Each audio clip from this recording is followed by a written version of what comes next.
What would you say is the most important thing, aspect, whatever, in or about miniature painting?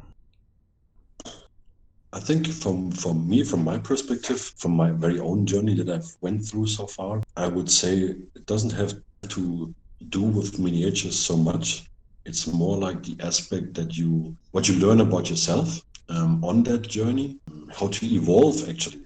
Say you evolve also characterly from miniature painting.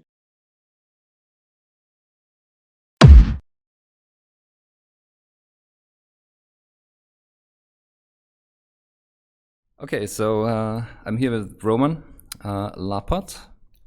How is it going? I'm fine, thanks. Just a little tired as it's Saturday. Yeah, That's great. but I'm really looking forward to speak to you. We didn't see for That's a long true. time. I think 3 years, something like that. Really, yeah, 3 to 4 Yeah. years. Unfortunately, Yeah. but it is what it is. I mean, we live worlds apart, right? Absolutely. Germany, Austria, it's so Yeah, far it's almost away. like 400 kilometers. That's a long way. Yeah. Language Yeah, problems. language barrier is a big one between these two countries. Absolutely. So Definitely. for those, I don't think you need introduction because I'm guessing everyone in the miniature painting world knows you, and if they don't, then where have they been hiding all these years? So, like we said, you are from Germany. Your internet name is or was, I'm not sure about that, Jarhead. So maybe some people know you under that internet handle. And you are you're painting since 2006. Is that correct? Roughly? That's correct. You could say I'm painting professionally since 2006. Okay. I was starting with the hobby quite earlier, but professionally as a job, I do it since 2006. I see. So yeah, so probably the same thing. Like you started as a kid or something like that, and then maybe it got lost, and then you discovered it. Yeah. So that's a pretty usual thing, I guess, with a lot of people. You have a degree in art, is that correct? Like you are an art teacher? Art teaching, actually, yes. Like it's not the typical school teacher degree. It's more like a specialized teacher degree for certain topics like art history, and also there's a cat. I told you. So good. Also for other parts in school, but mainly side classes. So it's also woodworking and whatever, but focusing on art and art history. Actually, right now I could not teach in a regular school because I'm way out of focus on the topics and subjects. So you're just out of the loop basically, and would take you. Yeah, Absolutely. I understand what you mean. So going back to 2006, when you came back. Actually, that screws up my questions pattern, because I wanted to say what made you start miniature painting back then. But since you kind of came back, let's say what made you come back to miniature painting in that during those years with the drive to do it.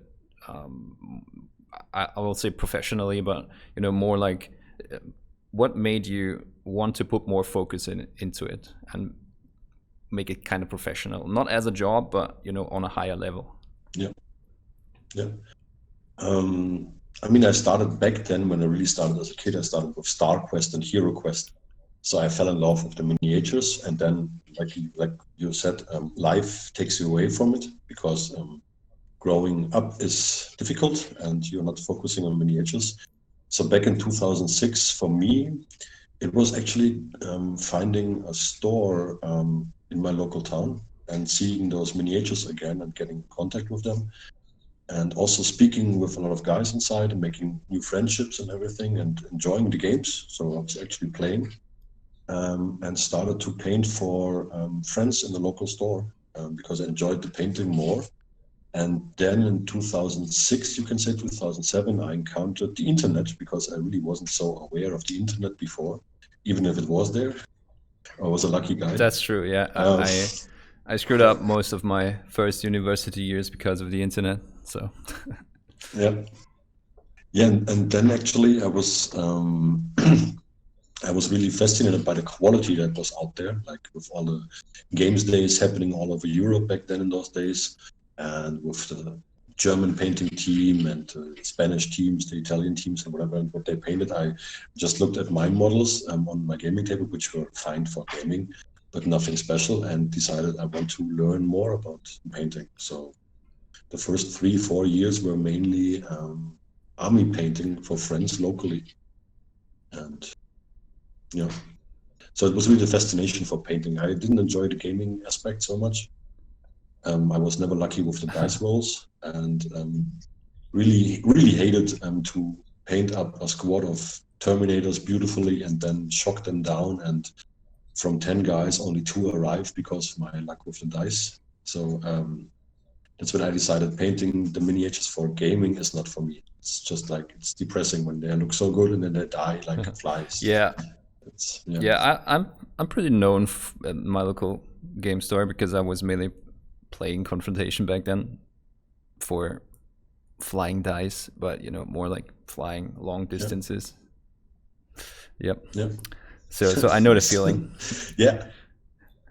I mean, I remember you were already kind of painting when I started back then, or when I came back to miniatures again. You were already like in it big time. Trovarion and Christoph was a name back then, and still is, like games days and everything, and the confrontation minis. I still remember I was collecting miniatures that inspired me, and yours were in there.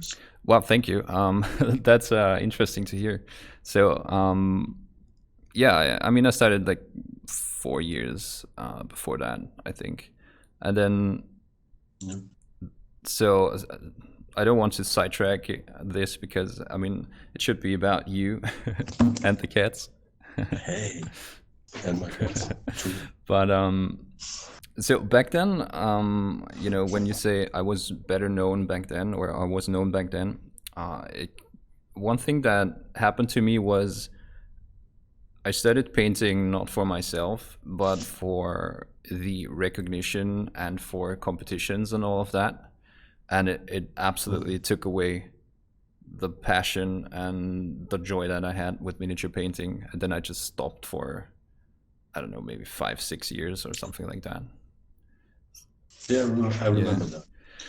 So now I have to rebuild all the, I have to try to get to be known again. I mean, people know you. I'm teaching a lot of classes, and people speak about your podcast and your videos and everything. So, and also about your miniatures and your painting. So, don't think people don't know you anymore. Yeah.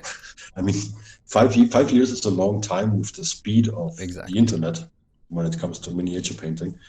But quality work and really good miniatures, and also your sculpting skills, they will always have a ground that people get to know you again or see your work. Thank you. Yeah, well, I'm trying to build obviously this new thing with YouTube and all of that. So I'm just scared. I'm just scared for it. I'm so technically not intelligent, and I'm really having a hard time learning all these new technologies. I feel like a 60-year-old boomer. So yeah, I know. No, but I am the same. So when you watch my videos, I'm not that tech savvy either, and obviously my equipment is not top of the line because I can't afford it. And then also I'm in the mindset of I just want to create something that I want to do, and that is, on the one hand, it is a good approach because you are having fun and you're trying to do what you like and you're enjoying it. But on the other hand, when you're doing YouTube, you kind of want to also make sure that a lot of people see it. So what you want to create often is not really what other people would like to see created. So trying to find that line at the moment since about 2 years or even 3 years. But yeah, we all get, better while we do it. And also, I want to turn on the camera and do something, and not prepare for a long time, and that is boring. And I think that resonates with you, because I think you do paint like that also, unless I'm Absolutely. that is just learning while doing and all that. But obviously it applies to, this approach applies better to certain things than to others. And I agree. Yeah. When planning interior, like building a table or something, you should have a plan. I mean, or structuring your life and growing up and all of that. Absolutely. I mean, this happens by itself whenever you try to plan, but that's life. True. So the other question that I had was, when you started, or when you came back, then who, or what painters were a major influence to you back then? So, and did you have, obviously, I think you had a group of painters. So locally, did you have someone to push you? And internationally, obviously, you said you found the internet. Who were the major influences through that?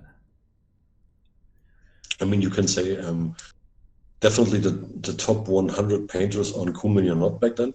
Like, they were just like, how, I had no idea how they paint that. So didn't know the techniques and everything, and I was just fascinated from what was going on in the top 100 or overall on Not. Then in the local store, there was a guy, I think you might know him, Christian Reckert, Bestienmeister from back then. He was really in the GW store. He was there quite often, and I was completely shocked by the beautiful quality of his work. And I'm always asking questions, like a little fanboy back then. So this helped me quite a lot. And inspiring, you can say. I mean, like, I can just say I was really active in the tabletop world forum in Germany. Right, back when forums were a thing. Seems like ages ago. Yeah. Absolutely. And that's where I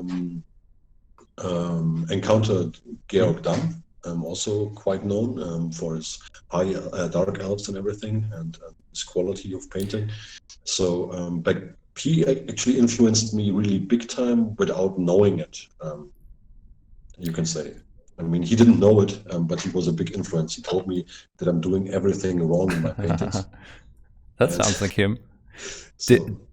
Yeah, I mean, I like him a lot in the meantime, but back then we really had, like, I was like, hey, I don't know you, we just speak through the internet, and you blame me for just help me. And actually, of course, he was also nice and added suggestions, but I felt that if I would follow these suggestions, I would just paint like he does. And I didn't want to copy him somehow, so I decided to still learn from him, and but also put this into my own knowledge pool and paint from this perspective on. So my style changed quite big while I developed. But he was really a big influence, because he helped me to decide that I want to find my own way on my journey. Did you know that he is I don't know how they worded it, but he was on TV in some show, and they said he is the best miniature painter in Germany. Did you see that? I'm not sure. I didn't see that. I know that he's been in the miniature with miniatures in that show. Yeah, but I mean, who's best and who's not best? That's always a point of perspective. Yeah, obviously that's completely their mistake or mishap. It's absolutely not his fault. I'm pretty sure he did not say, "Hey guys, I'm the best miniature painter in Germany. What's up?" Yeah, that's true. Yeah. That's true. That was funny. That they just, the way that media works, and that, that's just interesting. I mean, I had the same. I had I gave an interview for a sports magazine about miniature painting like 2 years ago, and they also wrote an introduction where you would say, okay, nobody else in the miniature community is allowed to read that because they just overdressed me completely. So, that happens a lot. That's interesting. And I mean, nowadays, if we look into the internet nowadays, it's like maybe it's not that I'm growing older or something, but it's like there's so much talent out there and so much good work that you cannot point out who is the greatest miniature painter or whatever. There's so many different styles, different qualities, different approaches on it, that it's just like amazing. It's amazing, I think. Absolutely, and I think that's also good to realize for people that, you know, just come into painting, and whatever their goal is, it's always good to see that there's so many styles that work, and not a single painter put to another painter that you pick randomly is going to be, you know, exactly equal, because we all have different inspirations and aspirations, and, you know, just enjoy different things, and that's actually fine. And yeah, that's what I'm trying to also communicate to people that watch the videos. And obviously, that's my doorbell. Do you need to? Yeah, just go pick it up. I just pick it up and I'll take this with me. So we make this a live session. Oh, nice choker. Because that's there in my hall. That's pretty awesome. I'm painting back there. Do you do that? Great. Yep. Just recently, actually. Wait a second. Nice. Multi-talented. I'll try. Receive some goodies, or was that? I have no idea. I mean, I've ordered a Batman mask recently, a cosplay mask. Another one. So a good one. Okay, actually. I see. An upgrade. An upgrade, yeah. I found out that the US cosplay community is much further ahead than the German one. And the products that you can get there they're amazing, and so maybe it is that mask. I don't know. Hopefully. Yeah, I'm looking forward to seeing that cosplay. So I wanted to say that when I was introducing you, but then we got sidetracked. You are the founder of Massive VODOO, which is an online presence, a website, a blog that has a lot of tutorials, step by step, and also just your thoughts where you're trying to teach people something. So obviously you are an influence on thousands of people, not only through that, but also through the classes that you taught all over the world by now. So how does it feel to be, an influence on something that is, just for example, miniature painting as something that is established all over the planet? How does it feel to be a force in that, or does that not come up in your mind at all? Do you completely not care about that? I mean, I do care, of course, because I care about when I teach, and also with the blog, Massive VODOO, with tutorials and articles. I teach there. So, and when you teach, you always have a responsibility somehow. And when you get good feedback on your teachings, like I had in the past and still do, that people really appreciate my way of thinking and teaching, then it just fills me with pride. Like I'm really proud of that. And it's actually, for me, it feels like being such an influence with my way of thinking in that in that area is, I'm grateful also. I'm proud and thankful that so many people enjoy what I do and appreciate it. And for me, it's actually my biggest accomplishment in my self-employment and in my job in the last 15 years, that people talk about my teachings and what they learned from me, and or how they have been influenced, where they were inspired from, how they learned to do something. Like I often also do tutorials where I completely fail. So, and this is also teaching. So when people learn from you, what is not a good way to do something, this is also important for me. Yeah, and I guess also that it's fine to make quote unquote mistakes and to not achieve something that you set out to do, or nothing happens, and then you can take a step back and see, okay, what do I need to do different next time? or Yeah, yeah. But often I find the most productive sessions are those where you try to do something or just do something, and then nothing comes out of it, but you get 300 other ideas for what you could do next time. That's true. But that's dangerous too. I mean, Oh. what to do with 300 new ideas? Yeah, about that. I mean, I had this, actually, I can tell, I had this between year 10 and year 15 of my self-employment artistic career, you can say, where I really forced myself to write down every idea I had, to save them for later.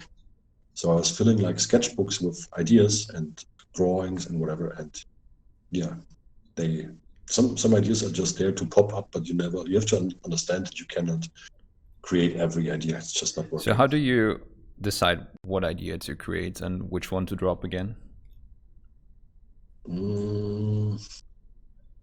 I usually say to myself, I never drop an idea.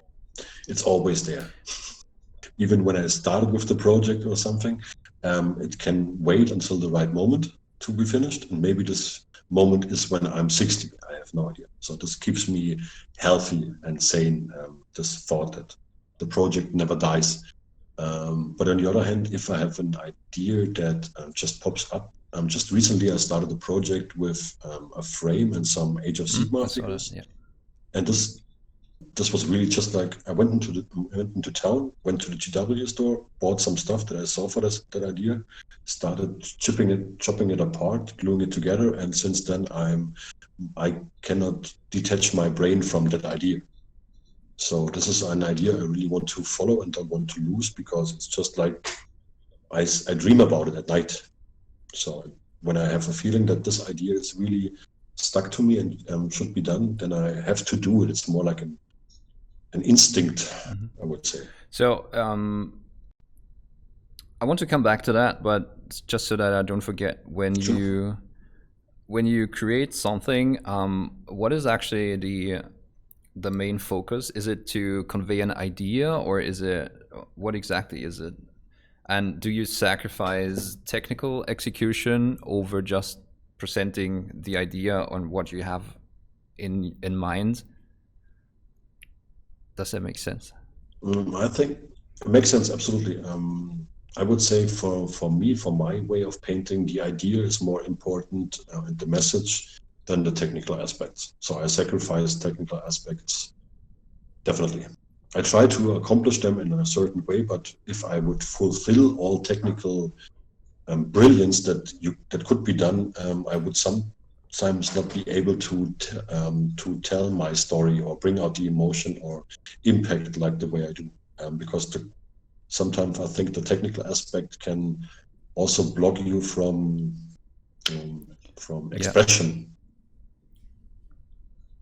That's my thought. So I rather say that I had this talk some years ago with Raphael, and he said to me, I have the feeling you're just painting your figures until they work. And then I was like, yeah, but what other goal is there? I mean, of course, until they work. So I don't see a finish line when I'm painting a project. It's always like, okay, I'm done now, or I abandon it because I can't look at it anymore.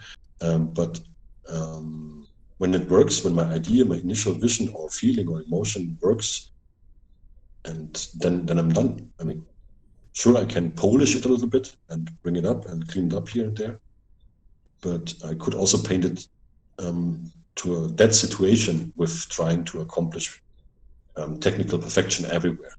So something I thought about in that ballpark, or connected to that, is that for a long time people have been chasing that perfection of technical execution, and obviously there's a lot of painters out there that do box arts and you get that picture and that's just perfection. For example, I mean, dance studios obviously is that's the craziest thing to imagine that you could paint that perfectly. But I can't. I will never try. Maybe one day, but I will fail. I know that. It's like he's crazy. I think he's crazy. Crazy good. Yeah, I would probably not be able to reproduce that either. The question is, however, do you want to? And that's Absolutely. obviously an easy out, because I don't want to paint like that. But I also never could. Yeah, sure. No, but No, I really learned to be honest to myself. It's like it's a complete different approach. It has a different result, and it's technically absolutely perfect. But as sometimes I start on my projects with finger painting. So because I'm just bringing out emotions on big busts or something, and I could not do this if I would have the same goal like Lance Studio has. Because with finger painting, you will never receive the same result, even when you just do it in the beginning. So it's a different approach. obviously. So my question is, have you feel unwelcomed in a world that chases perfection sometimes with your style, or was that never an issue at all? I wouldn't say unwelcomed or unappreciated? That's the wrong. Also, I did not feel that. I mean, it was, for example, I was giving a 2-hour class at Monte San Savino show some years ago, and I was painting like such a big orc bust, a white bust, and I decided to not go the perfect way there and show the people how my way would be, and I would start this with finger painting. Of course, the Monte San Savino is a super great show with enough with lines of perfectly blended figures, and then comes this guy from Germany and does finger painting. So some people left the room, of course, because they're just like, no, I don't look at this. It's a waste of time. Others were inspired. I just learned that whatever you do, you can go for the perfection way, and you will not reach everybody. You can do another way, or a finger painting way, nose painting, thumb painting, whatever, and you will also not reach everybody. So it's always a perception of styles and tastes, and taste changes and style changes. So it's like a flow in it, and I've learned from myself that fighting against that flow and trying to reach everybody with what I do is just not possible. So I rather go with the flow. And this is much more healthier. I mean, if somebody doesn't like my work, he doesn't have to look at it. So I don't force anyone. Yeah, sure. So how open are you yourself to influence from other artists, or where do you find your influence or inspiration? That's interesting. It completely changes once in a while. So I'm also going for workshops, like seminars. 3 years ago, I took a class from Kirill Kanaev. I took a class from Afonso Giraldes 4 years ago. Also with talks about painting, with miniature painting friends, I find inspiration. I find it in nature a lot, like also in my side hobbies. I mean, because miniature painting is not my hobby anymore. It sometimes feels like, but it's not my hobby anymore. And I do find it, for example, in taking photos. I have a cemetery around the corner where I really started to go to see it, for example. I started to go there regularly to see the change of seasons, and also how the animals live there, with a lot of squirrels and birds and everything. So, and this is where I find inspiration from the photos I take, for example. Also from movies, of course, and computer games. I mean, I was a gamer in my youth. I was a stronger gamer. Now I'm a lazy old gamer that tries to play 2 hours a week. But these are inspiring. Yeah, definitely. So what prompted this question is another question that I have. When I look through your galleries, it feels like you go through something I would call phases. As an example would be you were using a lot of ambient light or directional light with glow pigments for a while, and back when you painted the demon with the lava skin, I feel like you had a build up to that, or from that led to perfecting that technique. Would you say that you have these phases that go over a couple of miniatures? Or is that just my perception and it's completely wrong? No, that's true. That's true. I mean, it's I do, when I look back at it's funny because I look back at my galleries at the moment, because I have to sort out photos for creating a book, and I really see those phases. And there are some times where I love to paint blue, greens, then I'm more in a demonic state and paint, like you said, I think a very intense phase was painting with that light from below and with these fluorescent paints. I would also say it's connected to my teachings, because every time I teach, I learn something new from my students, and I see their questions popping up.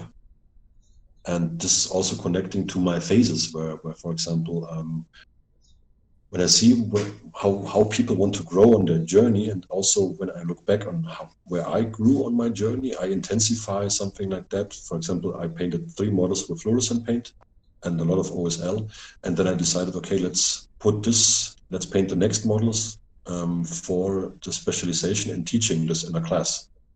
And then when I teach this class, I learn something new in the conversation with my students. And this brings out new ideas for my phases. So I just realized that the last 2 years, a lot of people are using those fluorescent paints, because they just have so much strong power, and OSL is also big time, then the light from below and the tree. And I decided for myself, I want to do something new again, just for me, to find out another way. And the cool thing is I got this now in my toolbox. So I have these OSL things going on in my toolbox. If I want to paint them, I can always paint them if it fits the project.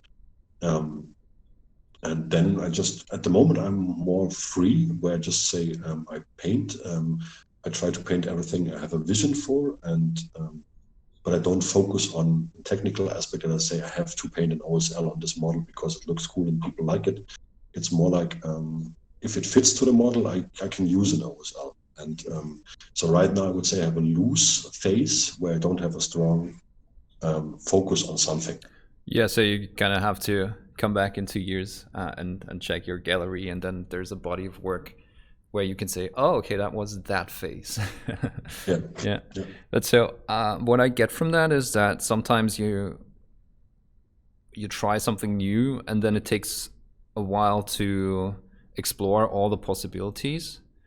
I don't want to say I don't want to say perfection, because that is a big word that hovers over everyone that paints miniatures, and that is really destructive. And so I try to avoid it, but I wanted to say perfecting that thing that you tried, but it's probably more exploring all the possibilities of, would you agree with that?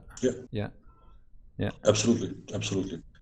I mean, I can say it from my point right now. I'm experimenting right now a lot with watercolors, and just recently I held my first skin tone class, and I was showing my students, a lot of long-time students in the meantime, so they know actually my language when I teach and everything, and also my approach, and they're pretty good in their own techniques and their toolboxes. So I was explaining them something new, like painting watercolor rather thick on top of an acrylic basic, and then mixing in the skin color in highlight, medium color, and shadow where I wanted, but mixing it together with the color variations from the watercolor. And this took 15 minutes. So there was a result in 15 minutes that I was surprised of, because I tried this in the workshop for the first time.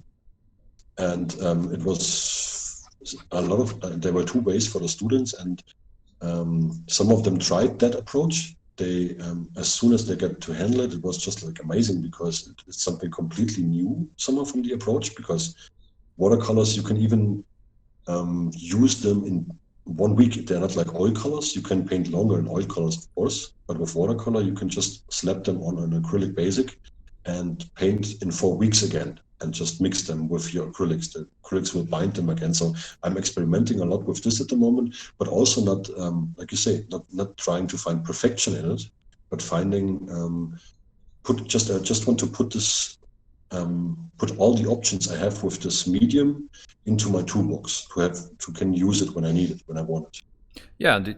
And these experiments, obviously, they just make you a more accomplished painter, and you have a lot of options available, and I guess that's the goal. So you're kind of perfecting yourself a little bit instead of. But I also accept the imperfection that I have. Like, because there's you can a never lot. learn anything, everything. Sorry, yeah. Yeah. So I know that a lot of the content that I produce, and obviously people do come to you to learn how to be a better painter, even if they don't want to admit it. But that's a bit in the back of the head. Like, I want to improve this, right? What I have in front of me. Yeah. So how can we reach people that are not really interested in, participating in competitions? They don't want to win awards. They just want to paint their armies, which is perfectly fine, or their war bands, and just want to have them stand out and individualize them. What can we teach people that have this focus? Is there anything we can teach them? I think the main thing we can teach them, or everybody can teach them, or what they should learn, is that you should stop painting with fear. Because when they say, hey, I accept everybody's message when he tells me, hey, I'm fine with how my army looks. I don't want to improve. I don't want to take part in competitions. There is still, you cannot tell me that painting 600 models for 3 different armies in the same level doesn't make you want to learn more, or doesn't improve you by painting so many models.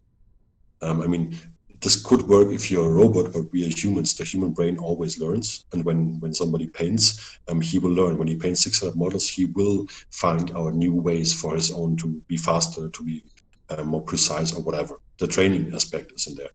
So I think what's important to those who just tell themselves, I don't want to learn anymore, or there's nothing I want to improve. It's interesting because it's mainly coming down to speed for gamers. Gamers want to be very fast in painting with good results for their full army. So if you can show them that more advanced techniques are as fast as the basic techniques, like washing and dipping or whatever, and with a little bit of training, you are the same speed like with the basic techniques, and the results do look much better. So this could be an motivation, I would say. Yeah. But you have to go through the training aspect. This is always the hardest part. If you don't want to do that, and it's just like going to the gym. You can go to the gym, and you can be lazy. And then if you don't go to the gym, sometimes you feel like, I should go, but I don't want to. And there are enough reasons why I don't go. I speak just for myself. No, I'm actually in that moment. Obviously. I want to look as swole as possible, but do I want to put in the work? Absolutely. Something that helped was I have a home gym now that really, really helped. So I'm always trying to find the connection to miniature painting. So what could be my home gym for miniature painting, so that I can put in more work and all of that. That's a totally weird thought that doesn't make sense, but it just came to my head right now. So I kind of want to change subject a bit, and if you don't want to talk about certain things, then that's perfectly fine. Just let me know. But when I think of you, and obviously that's just my very narrow perception of you through the internet and through the brief times we met and we talked and all that, I get 3 things from you. So one thing that I remember you as, or have, through what you do and how you do it, you're a great teacher. So that is undoubtedly, or without a doubt, you're a great teacher. The second thing that I connect you with is you are a crazy person when it comes to projects. Because what I always think about, and it's obviously not doing you justice, just taking one project out of your body of work and saying that is what comes to mind when I think of you, is obviously The Last Light. And that definitely proves that you are a crazy person. So, and I'd like to come back to that maybe after this, if we still have time. But The third thing is that I connect you with is the happy painting approach. And through what I could get from you, you know, or just the information bits that I got from you during maybe the last few years, hopefully it's better now, but you had a phase where you were not happy painting. Is that true? True, absolutely. Happy painting does not, I can Sure. just speak for the happy painting aspect. Happy painting does not mean you're happy all the time. For me, happy painting is that I am connected to my emotions while I paint. And of course, life takes you to moments where you are not happy. So sometimes, and for me, it's important. I'm a happy painter if I have a connection to my emotions, whatever they be. They can be sadness, they can be happiness, they can be a deep blues, whatever. If I don't have this connection and I cannot use my emotions for color choices, for ideas or whatever, then I'm an unhappy painter. And I had this for quite some years, where it's just like I wasn't able to bring out visions and ideas that were connected to my emotions, and that made me unhappy.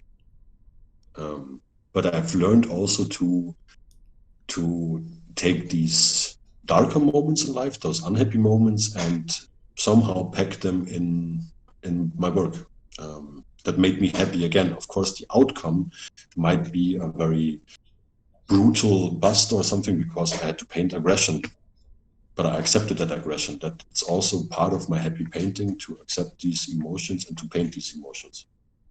So, Yeah. so during that phase, you never did you ever stop painting at all?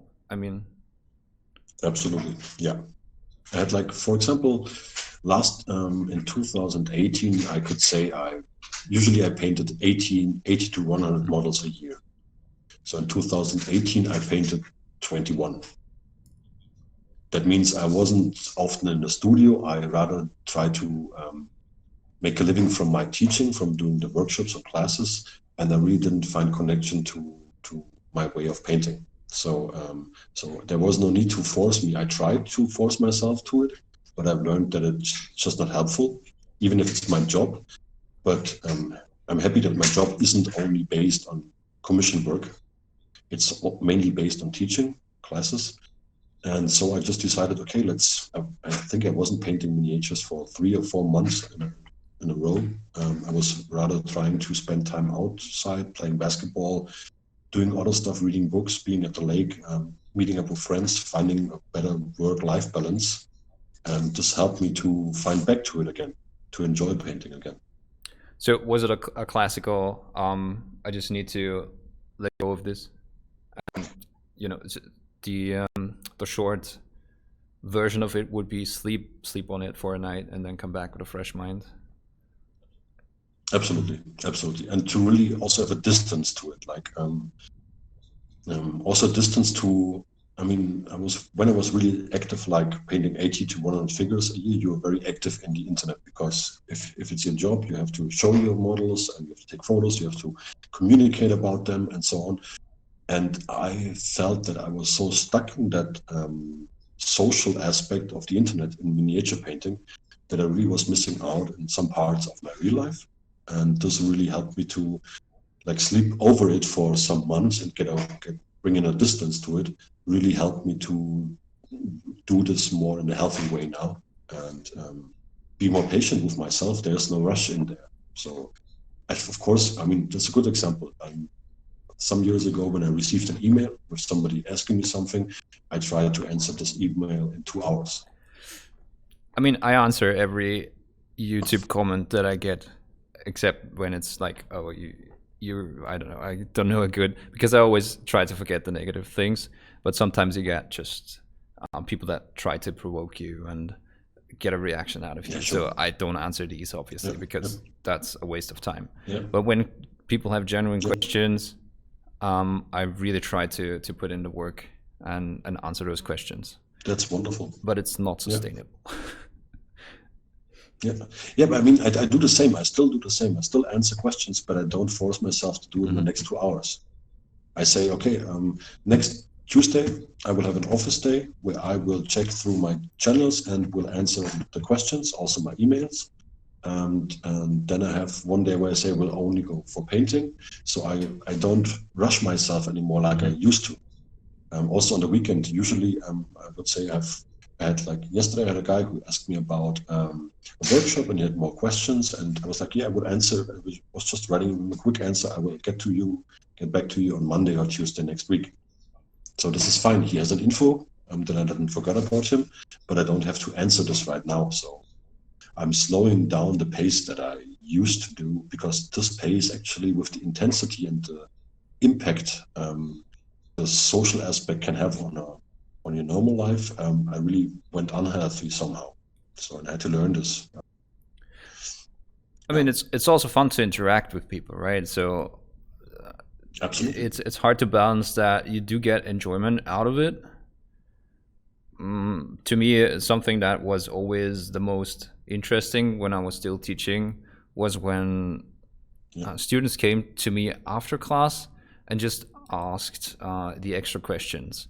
And obviously that, you have the next lesson, and I always was late for the next lessons, and then I got in trouble with the headmaster.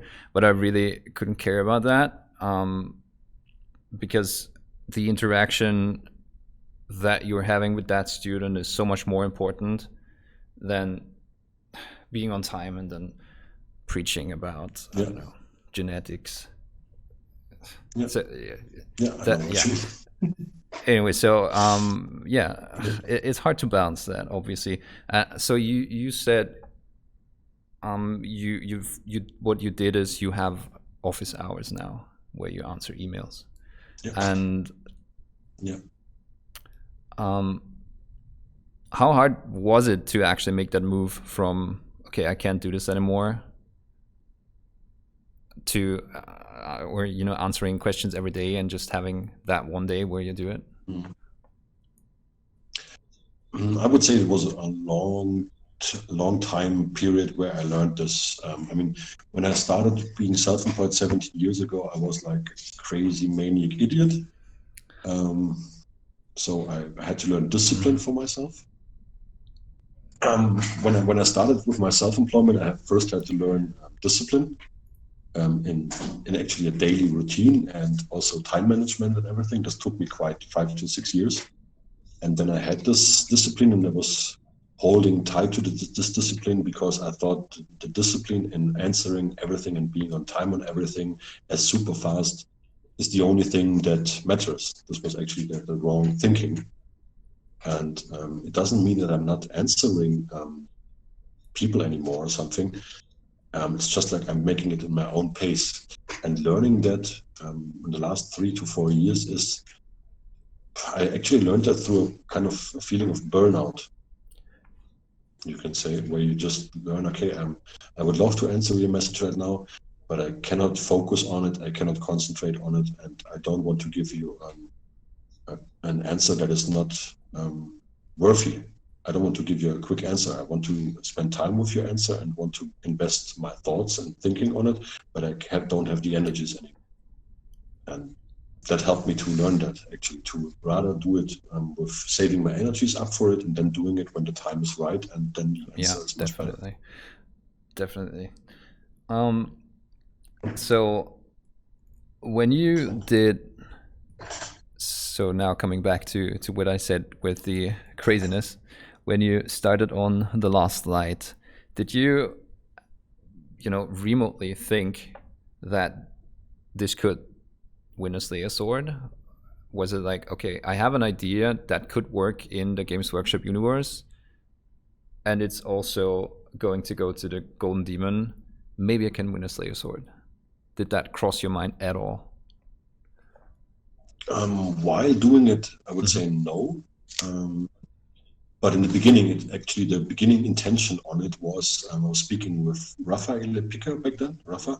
So Raphael was painting a lot for Games Days, big time, and he won already 2 Slayer swords and everything. And I always was looking at him like he's the crazy person while diving in such a big project with such an intensity, because he was kind of you weren't able to speak with him back then for 2 or 3 months because he was so focused on creating this project.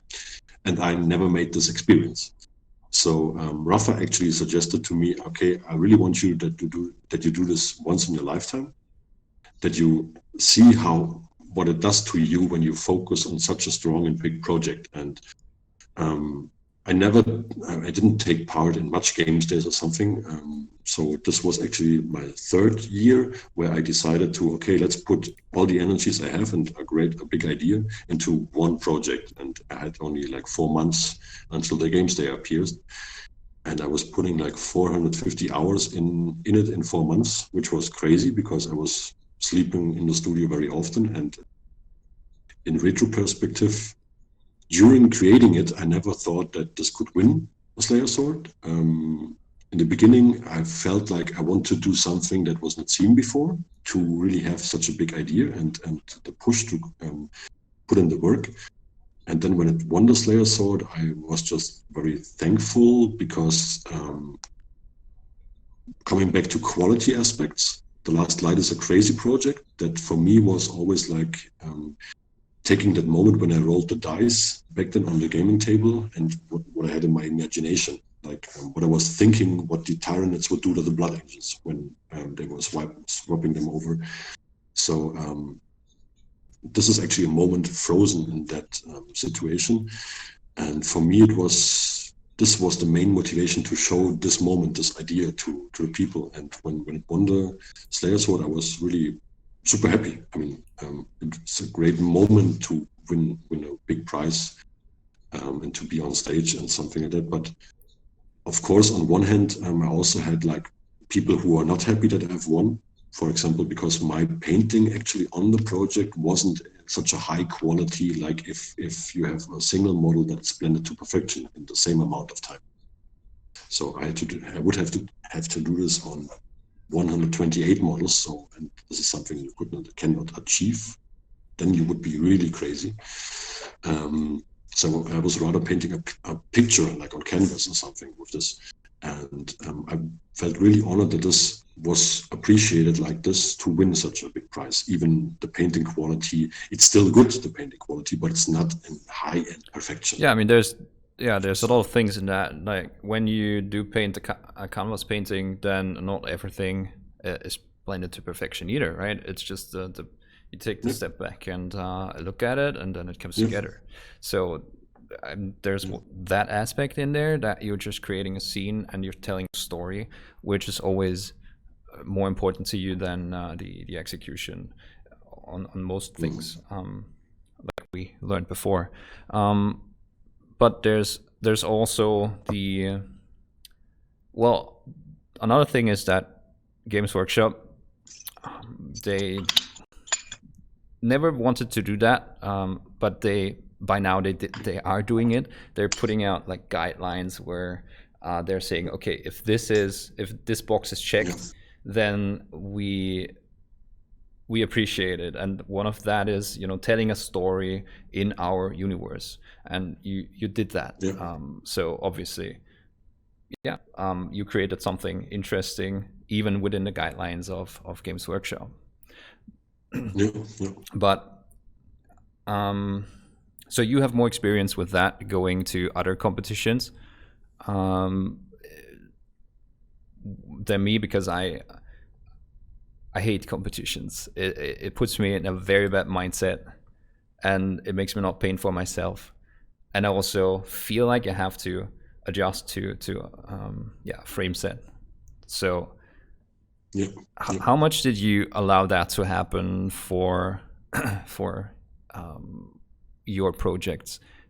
How much are you thinking about what would judges want to see? I mean, obviously by now you are on the other side of the table, but maybe if you can think back to that, did you do that at all? Yes, absolutely. I've been there, done that. I mean, it was also part of my journey where I just I know exactly what you mean when you feel uncomfortable about preparing something for a competition because you really want to make everything right. You don't want to mess it up or something, and that just puts so much pressure on you. And also, of course, when you give your best in such a piece, you will also have expectations ongoing on a competition because you gave your best, but there are 300 more people who gave their best and have expectations. So it's like a pool of, it's like a volcano there on a competition. Everybody's, I mean, they are friends and everybody's happy and nice and everything, but there's still some volcano going on somehow from the expectations. And I just learned from myself when dealing with my own expectations and such that I want to paint healthy. And when I feel that this really is not a healthy approach to paint for competitions, I don't get me wrong, I just decided to loosen up my game on competitions. For example, on Scale Model Challenge 4 years ago, I went there with 48 miniatures, 48 projects. I mean, the judges there told me, hey, Roman, why don't you show just your 5 or 10 best ones so you win more medals? And I was like, no, I want to show everybody how much fun I have in painting. That's why I brought so many. It was like 4 boxes of miniatures, which is stupid. I will never do this again because it took so much time to unload and pack them again. And yeah, it was stupid. But on the other hand, it was a message to myself that it's not about, I'm not painting for the medals. I'm painting to show my work, what I've done over a year.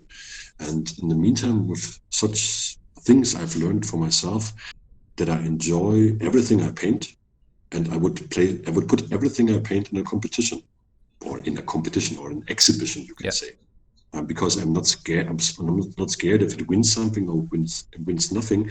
For me, it's a win if there's, for example, the biggest win can be when there's a small kid who has never seen miniatures and is standing in front of a row and sees actually one of your, you can say, your own worst projects where you didn't find perfection, but this is the project that inspires this little guy the most. This is more important than a medal to me. And these thoughts that I just let them sink in for a while after really painting several years in sometimes also in a dark mood because of the competition aspect. I decided to just give up on this because it's I mean, a competition is good, but the thing is, what you have to learn is you're always competing with yourself. You're competing with exactly your expectations, your pressure, your goals. This is what you compete with. You don't compete with the others on the event. You don't compete in painting for the judges. I personally can say I could never paint something that a judge wants to see. I can just paint my own style. And if the judge likes it, or if the judging team likes it, I'm happy.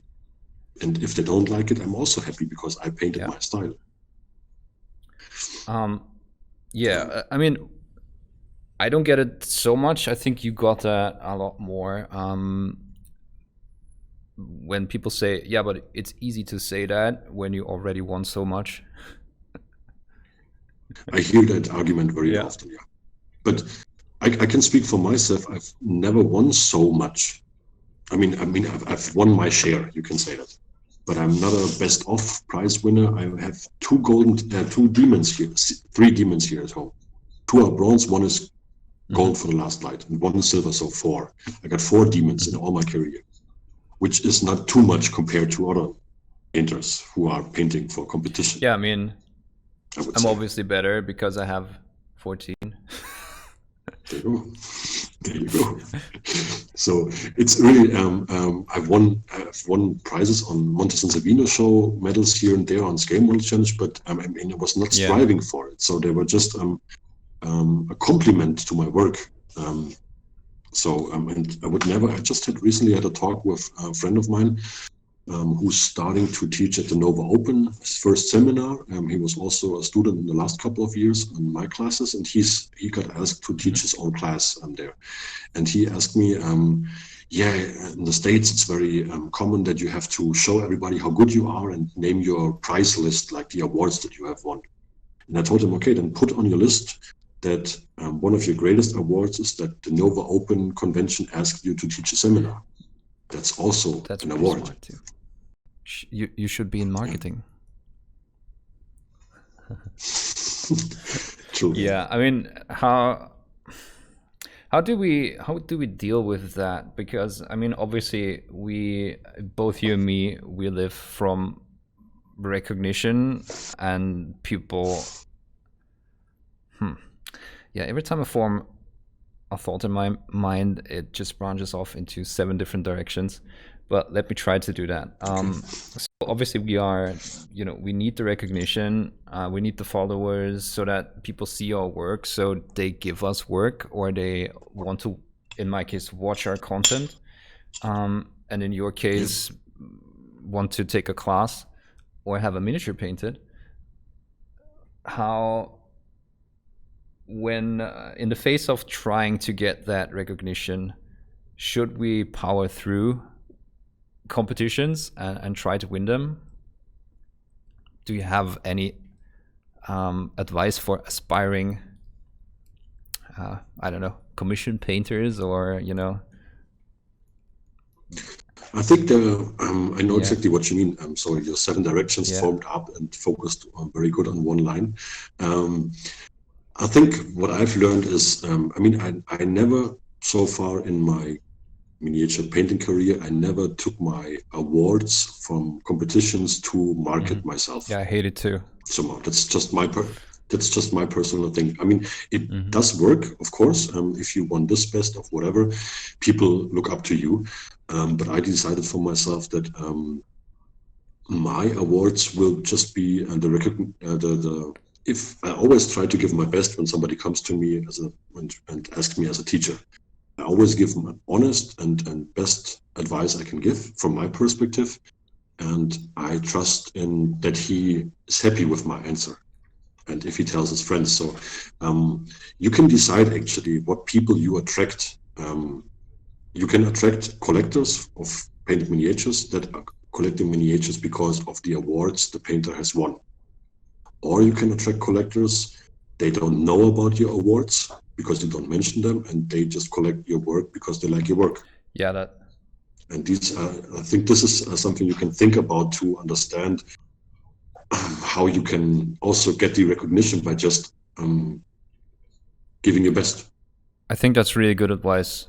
Also for people that are not quite there yet, just try following that. Obviously put out your stuff on social media because you have to, but don't. Yeah, just value this feedback that you get from others more than I think that's good advice.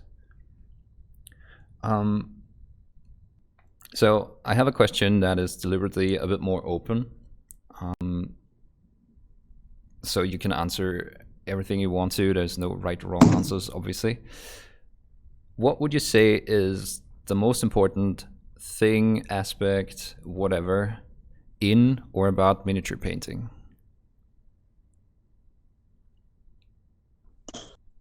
Okay. That's good. That's a good one. I think from me, from my perspective, from my very own journey that I've went through so far, I would say it doesn't have to do with miniatures so much. It's more like the aspect that what you learn about yourself on that journey, with how to deal with expectations, how to deal with frustration, how to deal with learning, how to deal with setting yourself goals, how to evolve, actually. Say evolve also characterly from miniature painting. And I mean, very often in miniature painting we are recreating technical procedures to making them a mantra, kind of, you can say. I mean, when you learned blending, glazing, then you can glaze for the rest of your life. So this has also something to do. It feels like a little bit like, I've never done kung fu, but I spoke with a kung fu master from Hamburg, and we found out that there are very similarities to miniature painting. You can master something, and it doesn't. You master yourself in the end with all the things that miniature painting throws at you.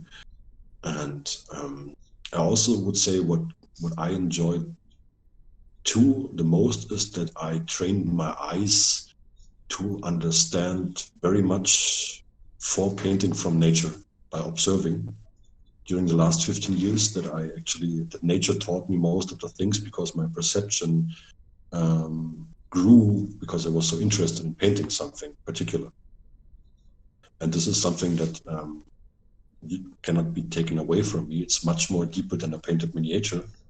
It's something that makes me enjoy every day in my life more, because I can see things more clearer and learn from them. So in a way, miniature painting teaches you things about yourself too, or makes you grow as a painter, as a human being. As a person. As a person and as a painter, no, of course. I was trying to say person, and then painter came out because. Yeah. Mm-hmm. Yeah. So anything else you want to add to the conversation? Obviously, if there's nothing. I mean, there's something I really enjoyed following you last year. Last year on your trip to the Ever Chosen. There was something beautiful, and I really.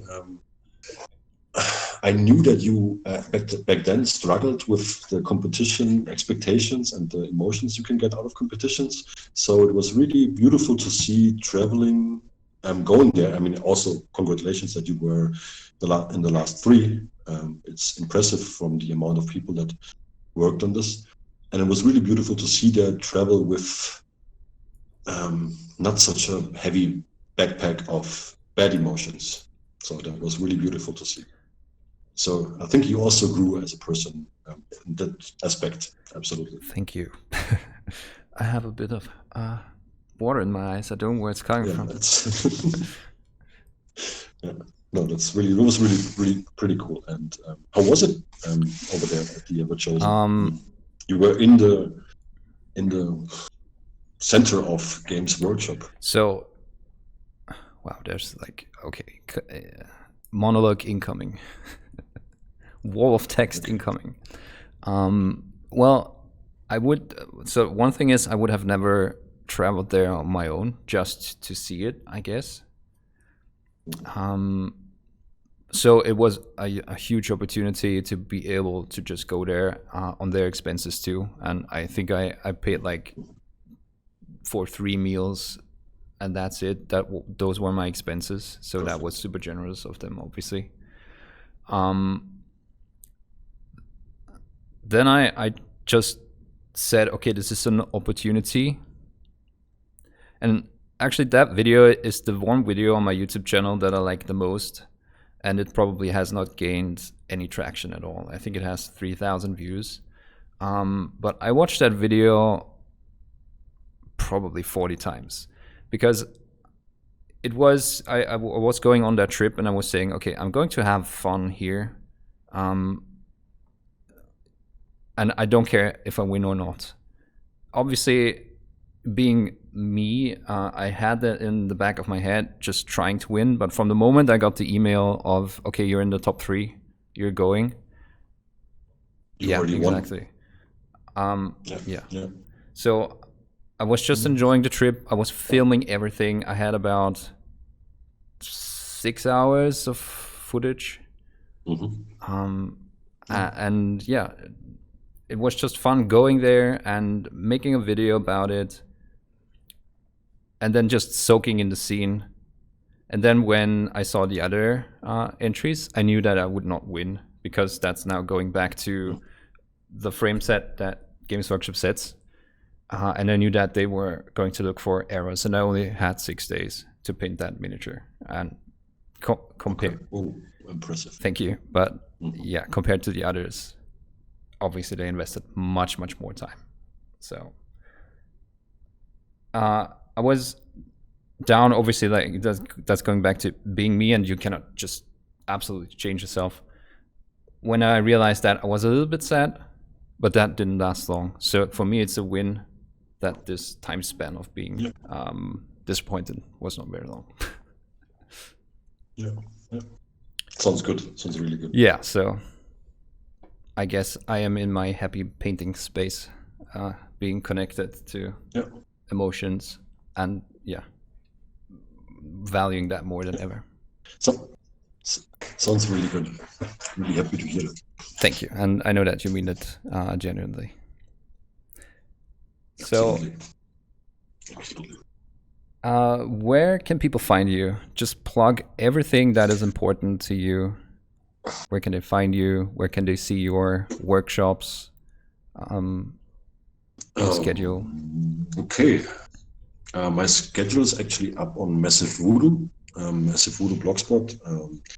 There's a big tutorial section. At the moment, it's like closing into 400 tutorials for free that you can read there, written from friends of mine and myself.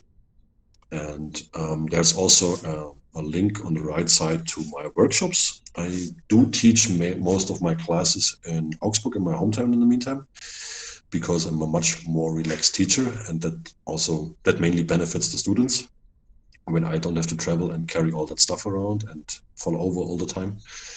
So, and then you can find me on Instagram with Roman Lappat miniature art, and also I got my own homepage, which is mainly just for a photo gallery of figures, which is www.romanlappat.com. That's where I'm going to put all of these links into the description, obviously, of the video and on the screen too. Thank you. No, thank you for coming on, like I said. My pleasure. Right. Yeah. Thank you so much once again for doing this. Really appreciate it. I hope we see you again soon. As soon as the language barriers between Austria and German are a little bit smaller, we should travel back and forth again. Trying to do that. Maybe we can do something together sometimes, somehow. But obviously no obligations, but just an idea. Yeah, but we have the ideas in the room. It's always good to have ideas. Yeah, definitely. Right. Thank you so much. Bye, guys. My pleasure, Chris. Thanks for watching. Bye, Roman. Bye-bye.